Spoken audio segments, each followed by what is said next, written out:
Thank you, my friend. Thank you very much. Just a couple of things before we close. We have coffee, we have desserts. This was going to be a night for everyone to just come early, have something to eat, stay, hang around, have something to drink, some desserts. But a couple of things struck me. And one of them, I'm looking around the room, and I'm looking at the size of the crowd we have tonight. And it struck me that a little over 2 months ago, the Veritas Conservative Alliance did not exist. There was nothing here in this part of the world. And over the course of a couple of months, we started a little something in New Providence, Berkeley Heights, and Summit. That was the domain we were after. And I look around the room and see people from far and wide. I see friends and acquaintances from other Tea Parties. I see people who have traveled distances to be here. We had a nice crowd for Trevor Loudon. The group has come together from all over and has passion and is committed and active. There's divine providence has entered into what we're doing here, people. This didn't just happen. It's not me. We were meant to be here at this place and time. And again, think about what this group has done just with this campaign.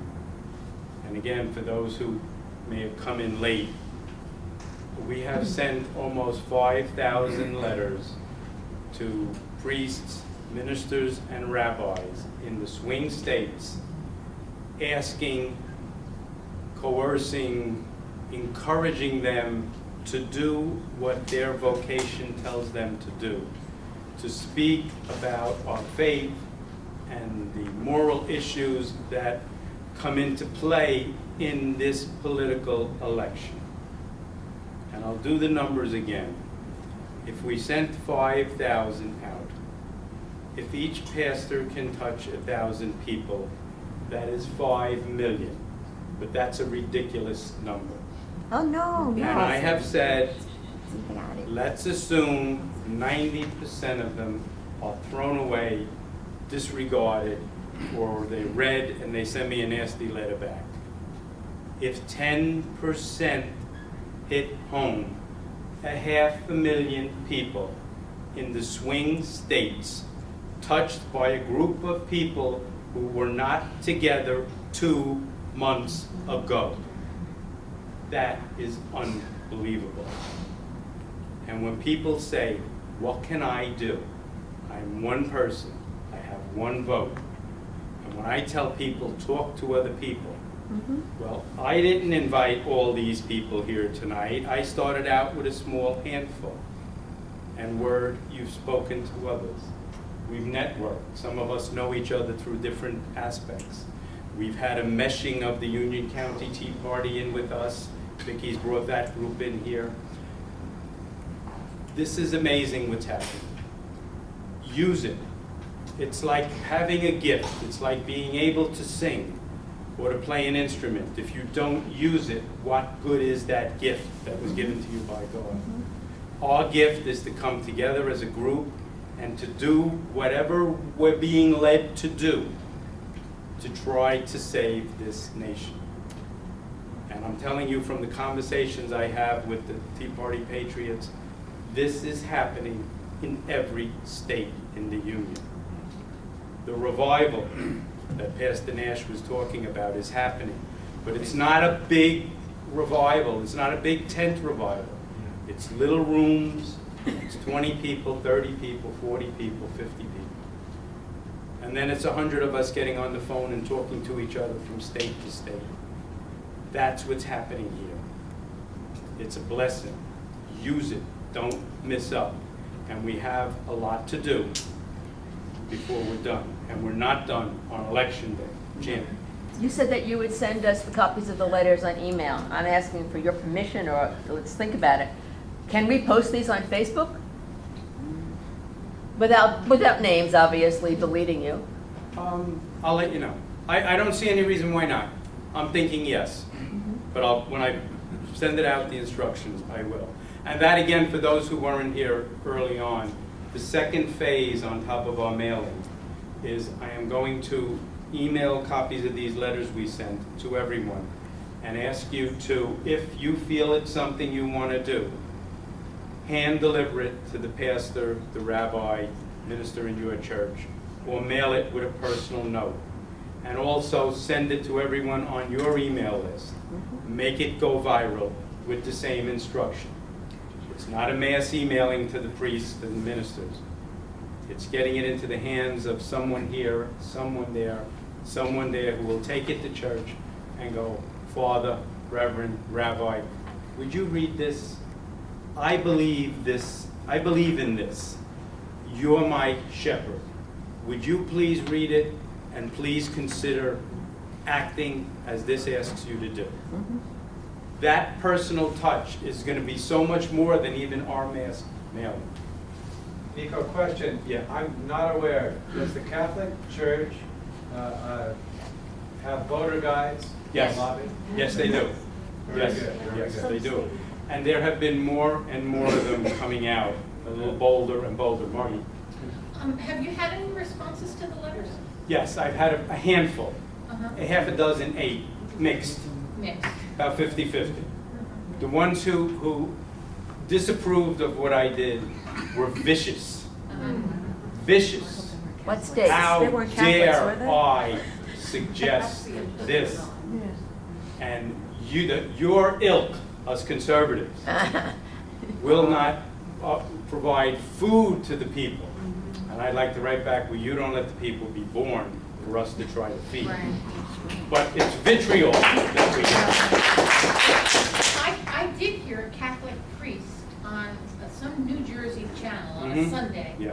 And he was talking about I can't remember what the dictum, the law is that makes the church not be able to talk about politics. But he was talking about that, and he was against it. Mhm. And he was definitely not pro-Obama. The church,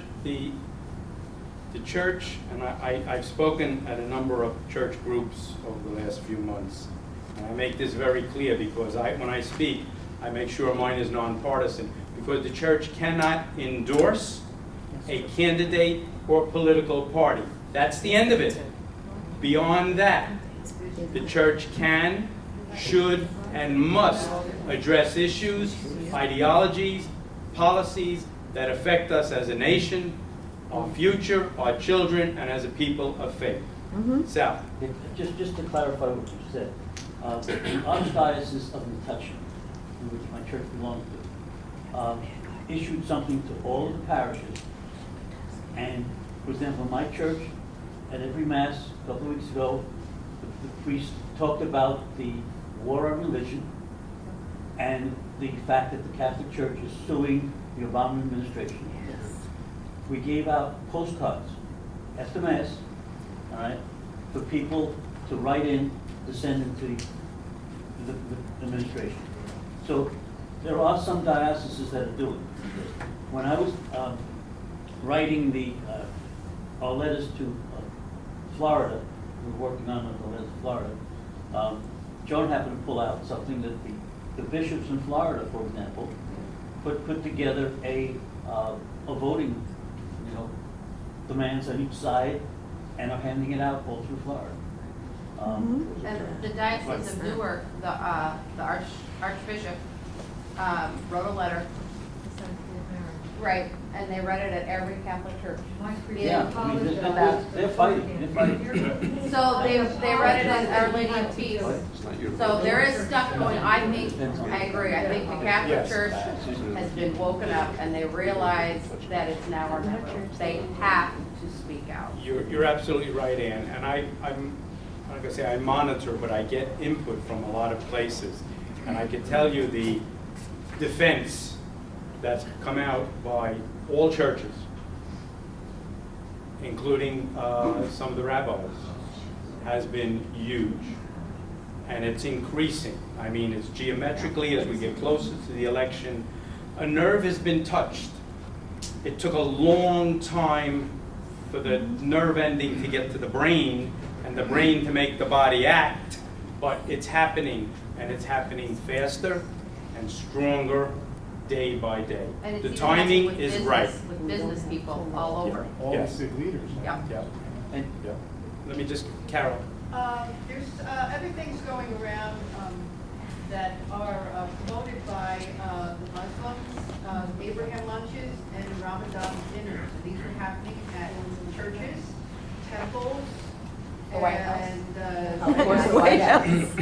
No, this is local. Right, but there was one in the White And House. they're being, kind of, it's a kumbaya kind of thing, so we can get to know everybody and understand each other. And I just think it's a little bit of nudging, so that when it comes time to get Muslims that follow Sharia into certain positions, they will have help from the religious community. Just something to keep an eye on, and they're happening everywhere, all over the eastern part of the. Peter. Two things, to add on to that, and going back at a two-part series, the project, which Yeah. they took from the Muslim, I read that. from the Muslim Brotherhood, they're already in. Yeah. It's very, really sickening, Yeah, but it something is. else, talking about they were not supposed to, I'm Jewish, Mhm. and there's rabbis for Obama. I sent Yes, this thing to I know. rabbis for Romney now, Yep. so how come, these guys supporting Obama aren't scared to say who they're for. Right. And they're giving the middle finger to the IRS, who won't do a thing to them. Right. Now this guy came out with Edison, or Uh, local, Newark, he was It's, in New Jersey? it's local, yeah, and he's countering that. I know Right, Peter sent me rabbis an for article Obama. which was very enlightening. Mm-hmm. Yep. Just a couple of things, and then I'm gonna say, let's have some coffee, let's socialize, let's talk amongst ourselves. Just a couple of things in closing. Thursday night brainstorming session at Ann's house. I will send out an email on that, hopefully tonight or tomorrow, God willing. Emails. I sent everyone an apology about the quantity of emails that are gonna happen between now and election Don't day. apologize. Expected. I don't- It's fine, why not? I know, I can get buried with them. It's okay. It's necessary or I wouldn't do it. So they're gonna keep coming, at least through election day. And the last thing is, there's a basket there for donations. I'm not proud.